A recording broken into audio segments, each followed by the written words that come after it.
আগেকার দিনে মানুষের কাছে অঢেল টাকা থাকলেও তারা শান্তিতে থাকতে পারে না।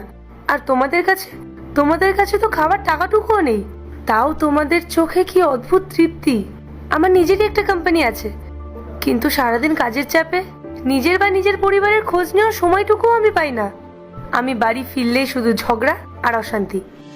ম্যাডাম ক্ষমা করবেন, একটা কথা বলি।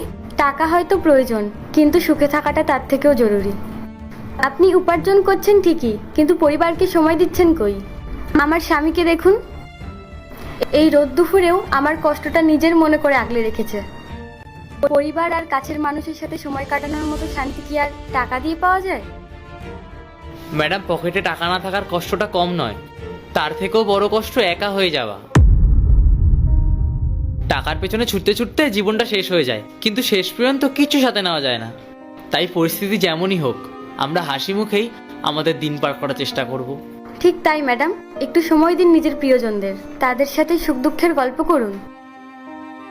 দেখবেন সম্পর্কের সেই উষ্ণতাই জীবনের সব শূন্যতা পূরণ করে দেবে। আমরা তো শুধু টাকার পেছনে ছুটতে ছুটতেই আমাদের আসল মানুষগুলোকেই হারিয়ে ফেলি। তোমাদের কথাগুলো আমাকে নতুন করে ভাবতে শেখালো। শেষ কবে নিজের জন্য বা নিজের পরিবারের জন্য সময় কাটিয়েছি তা আমার মনেও নেই। তোমরা আজ আমাকে বেঁচে থাকার আসল মন্ত্রটা শিখিয়ে দিলে। আচ্ছা, তোমরা তো কাজের খোঁজে এই শহরে এসেছো, কিছু ভেবেছো যে কি করবে? সেরকম কিছু ভাবিনি ম্যাডাম, কপালে যা আছে, যে কাজ পাবো তাই করব। আমার কোম্পানি এই পাশেই, তুমি চাইলে আমার কোম্পানির সিকিউরিটি গার্ড হিসেবে জয়েন করতে পারো। করবে কাজটা? আপনি সুযোগ দিলে নিশ্চয়ই করবো ম্যাডাম। ঠিক আছে, তাহলে তুমি কাল থেকে সরাসরি আমার অফিসে চলে এসো। ম্যাডাম শুনুন, আপনি তো শুধু ওকেই কাজ দিলেন, আমাকেও একটা কাজের ব্যবস্থা করে দিন। আমি ঝাড়ু মোছা সব ভালো পারি, আর রান্নার কথা কি বলবো, আমার হাতের রান্না যারা খেয়েছে সারা জীবন মনে রেখেছে।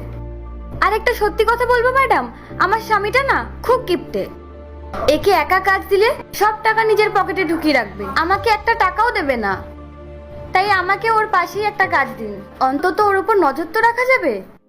আরে ঠিক আছে, তুমি বরং আমার অফিসের পিয়নের কাজটা করো। আর যদি সম্ভব হয় তাহলে তুমি আমার দুপুরের খাবারটা বানিয়ে দিও।